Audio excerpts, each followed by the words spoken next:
We've had the men and now it's time for the women. This is the official ranking of all the Bridgerton women. This is a ranking of the book versions of the characters, not the show versions, because they are very different characters and they do different things, and so I can't really judge them as the same. This ranking will not tell you who my favorite character is or who I think the best written character is. It is a ranking based on how good these characters are as people, whether or not they are decent human beings. And I want to make it clear that every single woman on this list, bar last place, are ranked much higher than all the men. The men did so many worse things in their books than the women ever did, which made it quite actually hard to rank the women, but I did it. Coming in at last place, to hopefully no one's surprise, we have Daphne Bridgerton. There is a lot that I can forgive Daphne Bridgerton for. She wasn't very well informed in the world. She was often kept in the dark. Her mother didn't set her up that nicely. Simon purposefully lied to her and kept things from her. But what I cannot ever forgive is sexually assaulting someone in the night while they are so beyond drunk they're barely there. And second from the bottom, and it pains me deeply to say this, but Penelope Featherington. Penelope Featherington is my favorite character in the whole series. I adore her. I would defend her till my dying breath. But she did essentially create the Regency equivalent of the Sun. And you know what? She had every right to do it. She was shunned by the Ton, ignored, harassed, unloved by her family for her whole entire life. But she still did call out a lot of people and was really insulting for years and did deceive her closest friends and family. Few and far between, but she did deceive them by not telling them that it was her and by gossiping about them and like publishing it for the whole world to see.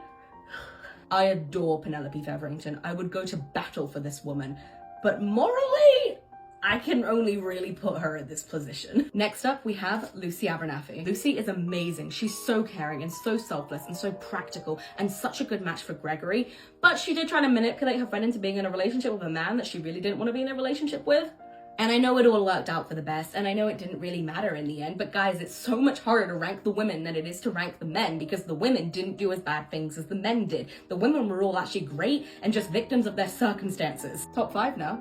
And in 5th place, we have Francesca Bridgerton. Francesca had one of the toughest journeys in the series, and I can understand her reasons for burying her feelings towards Michael, because she was still grieving the loss of John, and it was killing her. But the majority of her character was kind of just running away and escaping any sort of tense situation she was put in, which are understandable, I get it, but also for the lack of communication alone, that is why she's in 5th place. Next up, we have Eloise Bridgerton. While Francesca went through the most challenging circumstances, I feel like Eloise took on the most challenging circumstances. But Eloise took these circumstances in her stride, and she was so loving and caring to Philip and his children, even pushing Philip when he needed to be pushed. Why is she in 4th place, you ask? Well, running off in the middle of the night without really telling your family where you're going, and I know she left a note, but really, a note, come on, you disappeared in the night. And so for that reason, she's down here just purely for the grief she gave to her mother especially, but also her siblings. And in 3rd place, we have Hyacinth Bridgerton. Hyacinth is amazing. She's so brilliant and patient with Gareth and helps him get through his issues without actually ever pushing him or driving him too hard or making the problem about her. And the only reason she's in 3rd place and not higher is because she sometimes wasn't the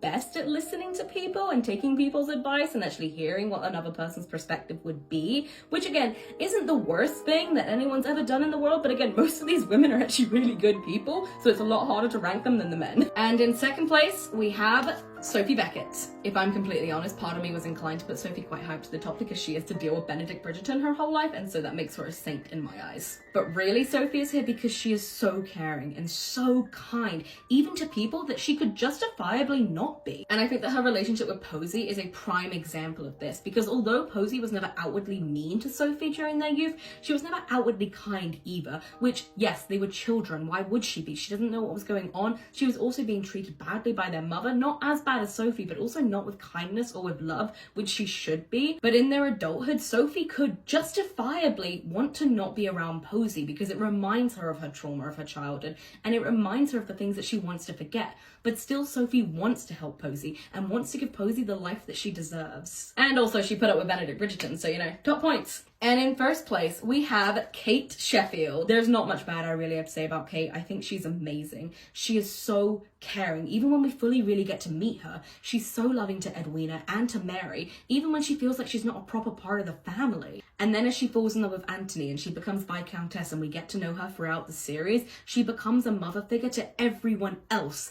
and so selfless and so caring and so funny. And maybe it's a little unfair that she gets put first when we had a lot more time to get to know her compared to everyone else because we met her so early on, but I don't care. I love Kate. But yes, this is the official ranking of the Bridgerton women, and please feel free to disagree in the comments. I love all of these women except for Daphne, and so these were really, really hard to rank, and so if you have differing opinions, which I'm sure you will, please let me know them.